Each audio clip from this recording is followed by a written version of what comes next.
इधर धुंधुकारी से कहते हैं कि भाई मैं भी चाहता हूँ कि तीर्थ यात्रा करूँ। इधर माँ को भी बहुत कष्ट दिया धुंधुकारी, एक दिन बहुत मारा। माँ पुत्र के दुख से दुखित होकर के जाकर के कुआं में गिर करके अपना प्राण त्याग दिया। माँ भी चली गई।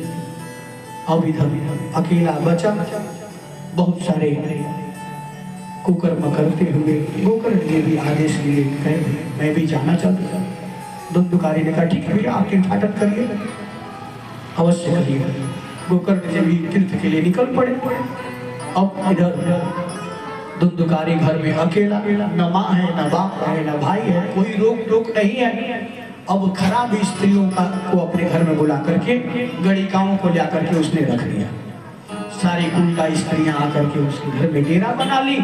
एक दिन धुंधुकारी जो है, जब घर का सारा धन समाप्त हो गया तो राजा के यहाँ से सारा धन चुरा करके राजकीय मुद्राओं को लाया। जब उन गणिकाओं ने देखा कि ये तो राजकीय मुद्रा है, हो न हो किसी दिन यह पकड़ा जाएगा, और जिस दिन पकड़ा जाएगा हम लोग भी बचेंगे नहीं। आज तो जो धन लाया है यह अपने जीवन जीने के लिए पर्याप्त है। उस दिन उन गणिकाओं ने धुंधुकारी को पलंग में बांध दिया, दोनों हाथों को, दोनों पैरों को, और गुदगुदी। अरे ये क्या कर रही हो? गणिकाएं कहती आज गुदगुदी वाला खेल खेलना है, और इतनी गुदगुदी की कि उसको रुलाई आने लगा। अब लगी मारने, पर धुंधुकारी के प्राण नहीं निकल रहे थे। जलती हुई लुकाठी को लेकर के उसके मुंह में डाल दिए, और बड़ी ही पीड़ा से धुंधुकारी के प्राण पखेरु उड़ गए। जब धुंधुकारी मरा, अब उन गणिकाओं ने अपने ही उसी के घर में आंगन में गड्ढा खोद करके धुंधुकारी को दबा दिया। अब जब कोई आता, अरे धुंधुकारी भैया है, अब तो रिश्तेदारी में गए हैं। अच्छी रिश्तेदारी गए तो पहले के समय लोग जब रिश्तेदारी जाते थे तो कम से कम 2 दिन रहते थे। तो अब लोग सोचे कि चलिए रिश्तेदारी गए हैं तो 5 दिन बाद ही आएंगे। 5 दिन बाद आए, अरे धुंधुकारी भैया हैं। उन गणिकाओं ने कहा नहीं, परदेश गए हैं। अब लोग सोचे कि भाई परदेश गए हैं तो 3 महीना बाद आएंगे, 2 महीना बाद आएंगे। 2-3 महीना बाद लोग आए, अरे धुंधुकारी भैया आए कि नहीं? आते, वो तो विदेश वहीं से बाहर विदेश चले गए। अच्छा विदेश गए तो अब 3 साल बाद आएंगे। अब लोग धीरे धीरे आना बंद कर दिए। जब आना बंद कर दिए तब वो गणिकाएं धीरे धीरे घर खाली कर दिए। बहुत दिन बीता, जब वर्ष भर बीता, तब गोकर्ण जी तीर्थाटन करके और अपने ही घर आए। पूरा झाला लगा हुआ था, सब झाला वाला साफ किए। सायं संध्या के बाद सोए। जब सोने गए, नींद लगी, तब तक कभी भैंसा के रूप में, तो कभी बकरा के रूप में, तो कभी भेड़ा के रूप में आ रहा है। आज जब आया तब जाकर के गोकर्ण जी उठ करके बैठ गए। अरे कौन है, कौन हो तुम? पर वह कुछ बोल नहीं पा रहा, क्योंकि प्रेत जो है वह हवा रूप में होता है, तो हवा के रूप में इधर से उधर आता, पर कुछ बोला नहीं। अब गोकर्ण जी ने अपने कमंडलों से जल लिया, अभिमंत्रित करके ज्यों ही उस पर छींटा मारा, उसके अंदर बोलने की शक्ति आई, साहस आया, और वह बोल उठा, अहं भ्राता त्वदीयोऽस्मि धुंधुकारी नामतः स्वकीयेनैव दोषेण ब्रह्मत्वं नांसितं मया। अरे भैया, मैं आपका भाई धुंधुकारी, मैं अपने ही कुकर्मों से अपने ब्रह्मत्व का नाश कर लिया। अरे तात मात सब करही पुकारा, यही अवसर को हम ही उबारा। अरे माखी बैठी सहज पर, चारों पैर गड़ाए, गड़ते गड़ते धंस गई, लालच बुरी बनाए। पता नहीं किस सुख को ढूंढने में धुंधुकारी लगा था, कौन सा वह सुख ढूंढ रहा था। और ऐसी दशा हुई कि वह प्रेत हो गया। जब वह बोला तब गोकर्ण जी ने कहा, अरे आपकी यह दशा कैसे हुई? तब जाकर के दुंदुकारी ने पुनः हाथ जोड़ करके कहा, अहो बंधो कृपा सिंधो, हे भैया आप कृपा के सागर हैं, आप मुझ पर कृपा करें। भ्रातर्मां सुमोचया गोकर्णो वचनं श्रुत्वा तस्मै वाक्यमथाब्रवीत्। गोकर्ण जी ने उसके वाक्यों को सुन करके कहा, अरे तुम भला इसी योनि में कैसे चले गए? मैं तो गया में हर तीर्थ में मैंने श्राद्ध किया है, तुम्हारी यह गति नहीं होनी चाहिए। तब जाकर के वह दुंदुकारी कहता है कि गया श्राद्ध सतेनापि। भैया आप गया में एक नहीं दो नहीं 100 बार श्राद्ध कर दो तब भी मेरी मुक्ति नहीं होने वाली है, इसलिए कि मैंने अपने ही माता पिता को दुख दे करके, मेरे दुख से दुखित होकर के पिताजी वन को चले गए, मां कुएं में गिर करके जान दे दी, अतः स्वकीय नहीं बदो से कुछ और उपाय करिए भैया। तब जाकर के गोकर्ण जी ने कहा कि भाई मैंने तो सब किया। सज्जनों कैसे मिले? गोकर्ण जी सन्यासी महात्मा के प्रसाद स्वरूप हैं। गोकर्ण जी जब अपना स्वकीय गोत्र, अपना गोत्र जोड़ रहे हैं तो ये भाई तो निकला नहीं, आत्मदेव का एक स्वयं पुत्र नहीं था, दुंदुकारी के बहन का लड़का था। अब इसमें संकल्प की योजना बहुत मतलब रखती है सज्जनों, संकल्प होना चाहिए। और संकल्प की योजना, कोई बड़ा अधिकारी है उसके पास पत्र नहीं जाएगा, काम नहीं होगा, रुक जाएगा। इसलिए यह जो संकल्प है यह पता है और अपनी बात है, अपनी बात कहनी चाहिए और संकल्प होना चाहिए। इधर गोकर्ण जी कह रहे, अच्छा अब रात बीत जाने दो, सुबह हो तब न कुछ बात करें। तब जाकर सुबह हुआ, सुबह उठे, संध्या वंदन किए और भगवान श्री सूर्य नारायण को अपने तपोबल से कुछ देर तक रुकने के लिए निवेदन किए और सूर्य भगवान से उन्होंने बात रखी कि अगर कोई प्रेत योनि में चला गया है तो उससे छुटकारा पाने के लिए क्या उपाय है। श्रीमद्भागवतां मुक्ति सप्ताहं वाचनं कुरु। सूर्य भगवान ने कहा श्रीमद्भागवत महापुराण का सप्ताह ज्ञान का वाचन कीजिए। इति सूर्यवचः सर्वै धर्म रूपम तु विश्रुतम। जो हमारे सभी धर्मों के साक्षी देवता श्री सूर्य नारायण हैं, जब उनके मुखार से सुने तब जाकर के गोकर्ण जी ने यह आयोजन रखा। धन्या भागवती वार्ता प्रेत पीड़ा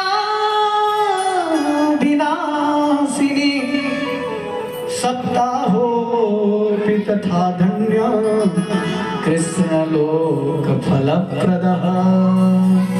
धन्य है यह श्रीमद्भागवत महापुराण, जिसके श्रवण करने के बाद अवश्य ही भगवान श्री कृष्ण के लोक को वह जीव जाता है, इसमें तनिक भी संदेह नहीं है। यहाँ तक कि कंपन्ते सर्व पापानि, सारे पाप कांप जाते हैं। सप्ताह श्रवणे स्थिते, जहां पर सप्ताह ज्ञान यज्ञ होता है उसके अगल बगल तक के अगर किसी प्रकार के पाप हो वह भी नष्ट हो जाते हैं। और भगवान से तो यही प्रार्थना होना चाहिए, सुखी बसे संसार सब दुखिया रहे न कोई, यह अभिलाषा हम सब की भगवन पूरी हो। हे प्रभु बस सुखी बसे संसार इस सुख में सब कुछ है सज्जनों, दुख का क्लेश मात्र तक उसमें आगमन नहीं है, वह सुख है जहां पर भगवान की कथा होती। गोकर्ण जी ने आयोजन रखा, अब कथा होने लगी, पूरे गांव के लोग कथा श्रवण करने बैठे। धुंधकारी हवा के रूप में इधर से उधर उधर से इधर हो रहा था, पर उसको कहीं जगह नहीं मिल रहा था।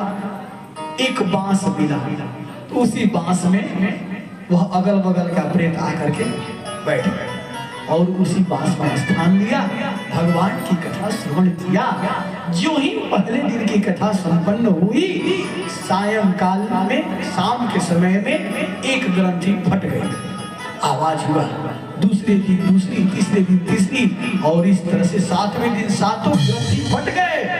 और उससे एक दिव्य पुरुष निकला, पीतांबर धारण किया हुआ, और स्वर्ग से विमान आया, उस पर वह आरूढ़ हुआ। सभी ग्राम वासियों के आंखों के सामने उस विमान पर आरूढ़ होकर के भगवान के धाम को चला गया। प्रेम से बोलिए श्रीमद् भागवत महापुराण की। जब सभी गांव के लोगों ने देखा, अरे भाई ने भाई की मुक्ति करा दी, हम सभी ग्रामवासियों में भेद हुआ है। गोकर्ण जी ने कहा, मैं यह कथा केवल भाई के लिए नहीं कर रहा हूं, मैंने केवल भाई के लिए नहीं किया, हमने यह कथा लोक हित के लिए किया। पर कोई अपना हित न चाहे तो मैं क्या करूं? अब उधर भी देखिए, कोई अपना हित न चाहे, कोई बतियाएगा तो कैसे फल पाएगा? पार्वती जी आप हैं देवाधिदेव महादेव की पत्नी, और वही जब बतियाएंगे, पार्वती जी एक बार आंख ध्यान तोड़े तो पता चला सुखदेव भगवान कथा का फल ले गए, और ये पार्वती अपना ध्यान तोड़ रही है तो कौन ले जाएगा? भगवान जाए।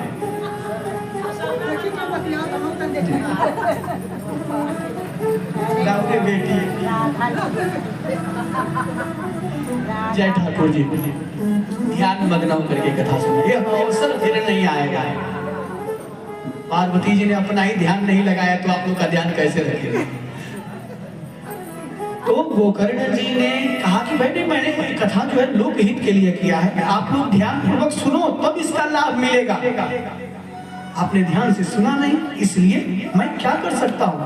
मैंने तो कथा मंत्र से सुनाया, सबके लिए सुनाया, अब मेरे भाई ने कथा मन से सुना, इसलिए उसको वैसा फल मिला। आप लोगों ने ध्यान से नहीं सुना, इसलिए फल में भेद हो गया।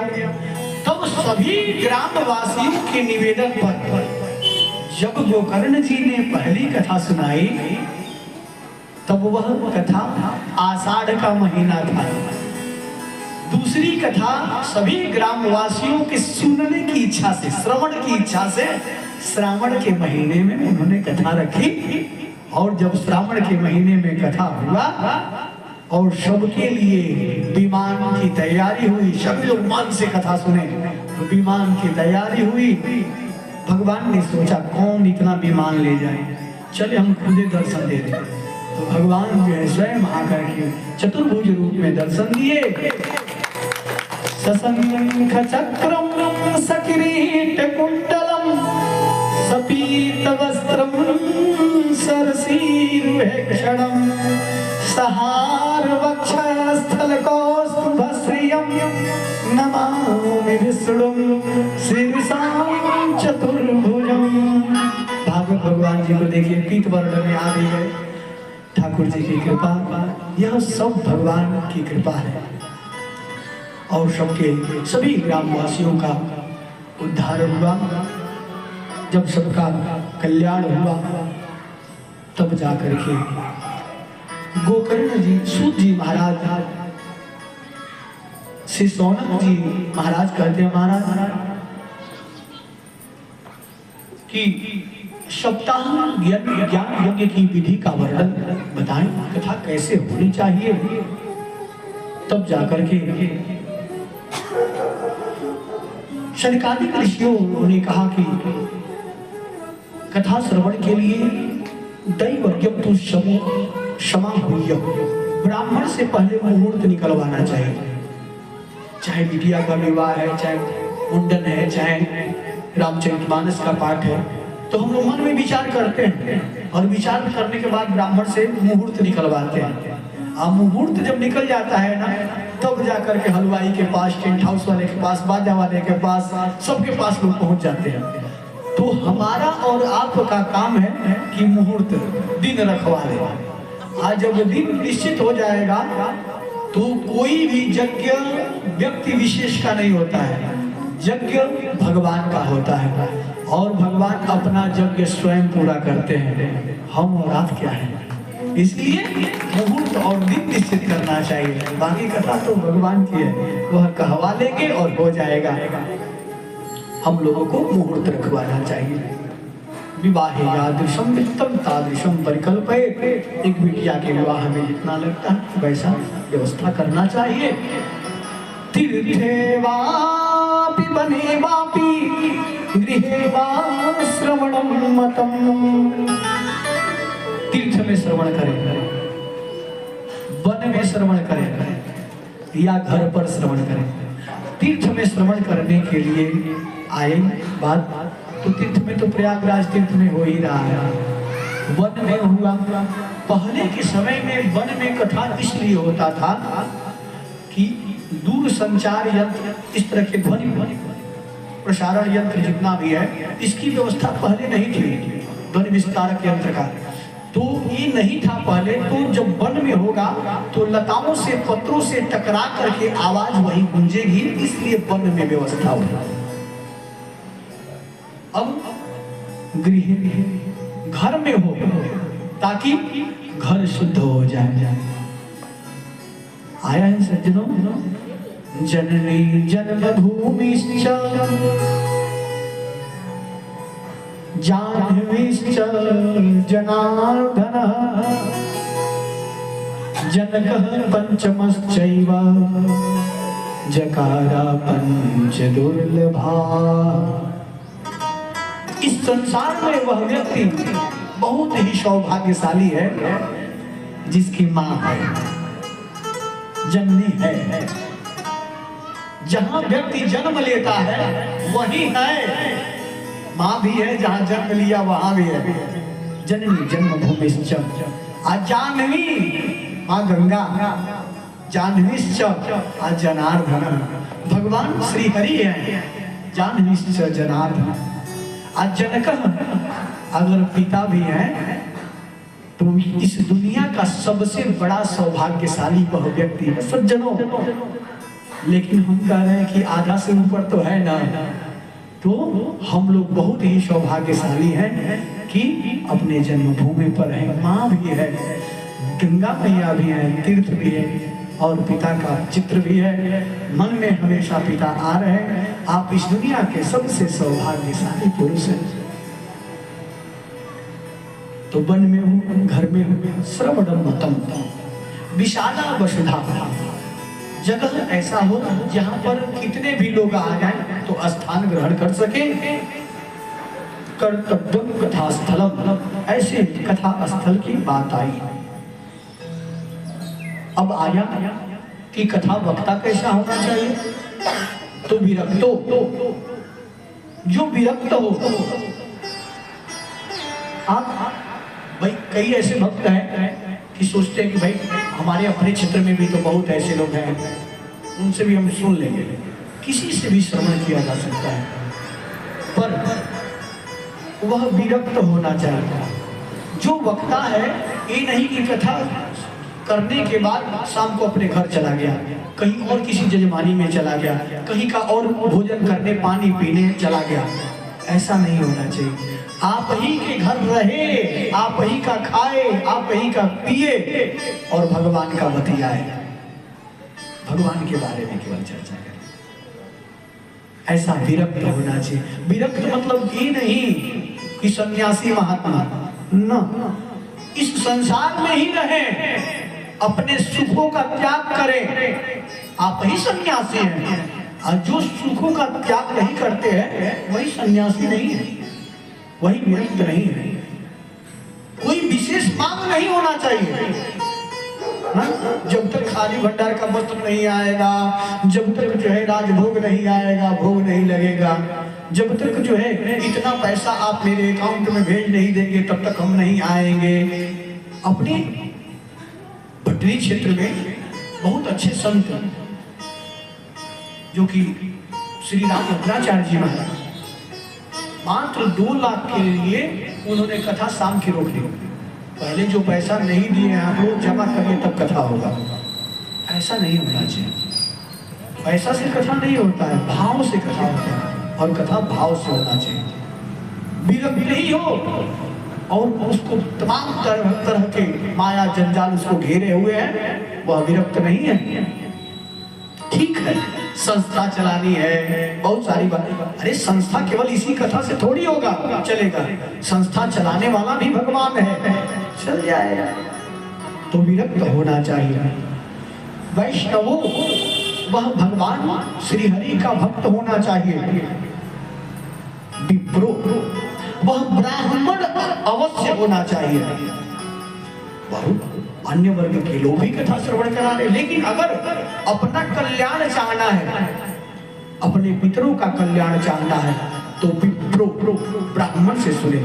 और केवल प्रचार प्रसार के लिए, केवल प्रचार प्रसार के लिए हो तो कोई भी कर सकता है। भगवान की कथा है, कोई भी कर सकता है। वेद शास्त्र विशुद्धिकृत, वेद शास्त्र के बारे में शुद्ध शुद्ध बोले, अच्छा अच्छा बोले। ये नहीं कि भगवान की कथा कहे और चला जाए राजनीति में, नहीं, उससे दूर होकर के। दृष्टांत कुशलो धीरो वक्ता कार्यो निष्प्रिय, ऐसा ऐसा वाक्य बोले, ऐसे ऐसे दृष्टांत दे कि थोड़ा कम पढ़े लिखे लोग हो वो भी समझ जाए। ये नहीं कि केवल संस्कृत में ही बोल दें।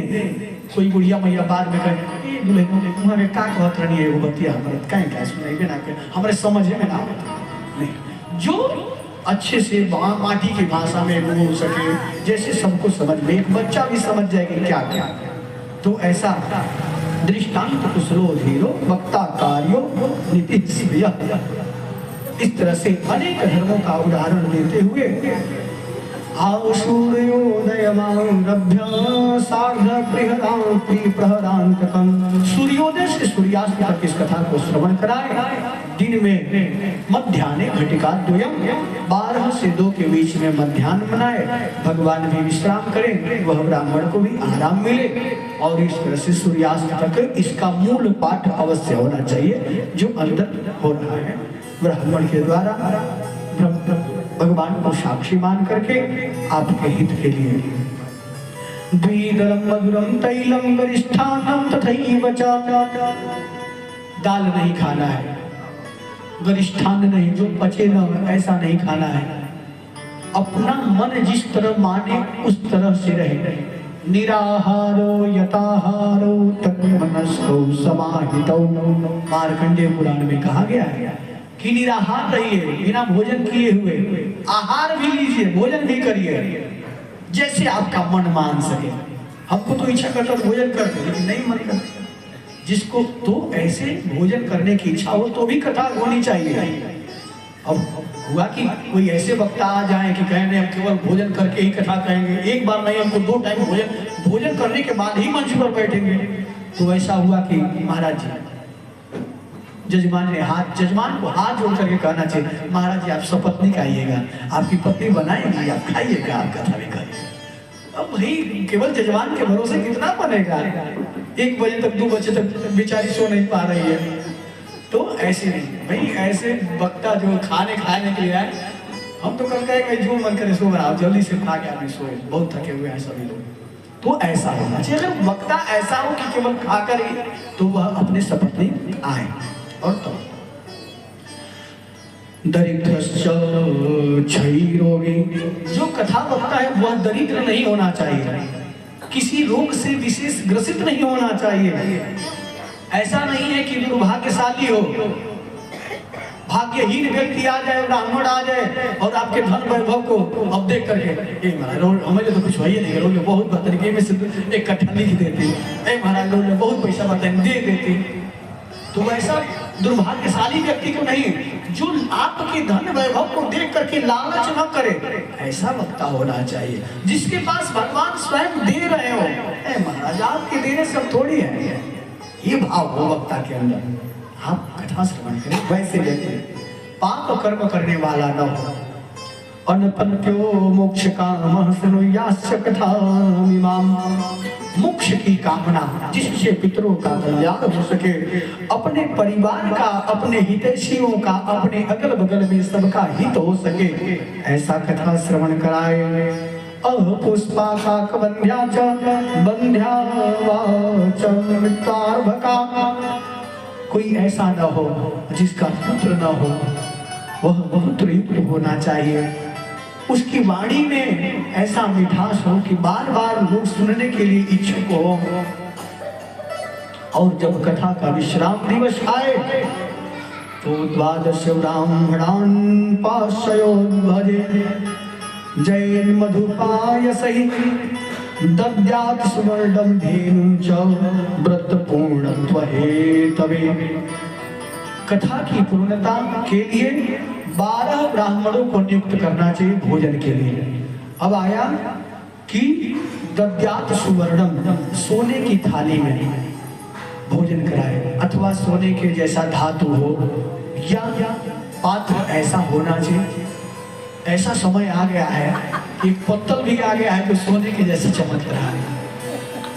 तो ठाकुर जी की कृपा है, होशियारी किया जाएगा इसीलिए। तो सुवर्ण का पात्र सोने के जैसा जो चमक रहा है, ऐसा ही पत्तल।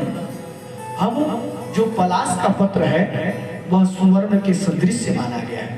जो पितरों के लिए पितृ कार्य है पलाश के पत्र पर, तो वह स्वर्ण के सदृश ही होता है। उसके अभाव में कटहल का पत्ता, तो इस प्रकार से पलाश का पत्ता ही वह स्वर्ण प्राकृतिक है। और बाकी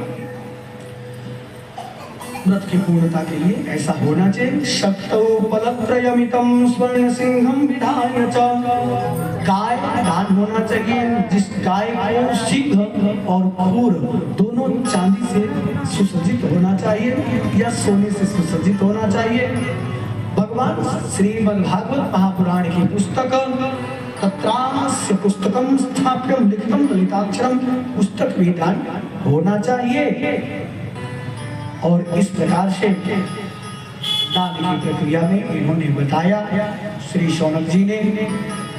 स्वर्गे सत्ये च कैलासे वैकुंठे नाथ प्रसाद अतः विबंधु सद्भाग्या मां चंदु करहिचित। जब कभी पूर्ण आत्मा पुरुष जिसके श्रवण की इच्छा करते हैं, तभी बस इच्छा रखने मात्र से भगवान उसके हृदय में आकर बैठ जाते हैं। आज जब तक श्रवण नहीं कर लेते, आज श्रवण कराने के बाद जाते ही नहीं, हृदय में ही भगवान बैठ जाते हैं। प्रेम से बोलिए भक्त वत्सल भगवान की जय। जिस व्यक्ति ने इस संसार में रह करके और भगवान की कथा नहीं श्रवण की, नहीं कराई, वह उसकी मां को 9 महीने तक गर्भ में धारण करना भी व्यर्थ जाता है और इस संसार में भूभार भार के तुल्य होता है। और वह मानिए कि वह वैशाख नंदन अर्थात गधे की जोनी में जन्म लिया है। मानेगा कि जैसे गधा चरता है वैशाख के महीने में, तो जितना घास चरता है पीछे देखता है हमने तो इतना खा लिया, तो वह व्यक्ति वैसा ही गधा जन्म मिला उसको, जिसने भगवान की कथा न कराई, न सुनी, न लोगों को सुनाई। इस जोनी से बचने के लिए अवश्य ही भगवान की कथा श्रवण करनी चाहिए।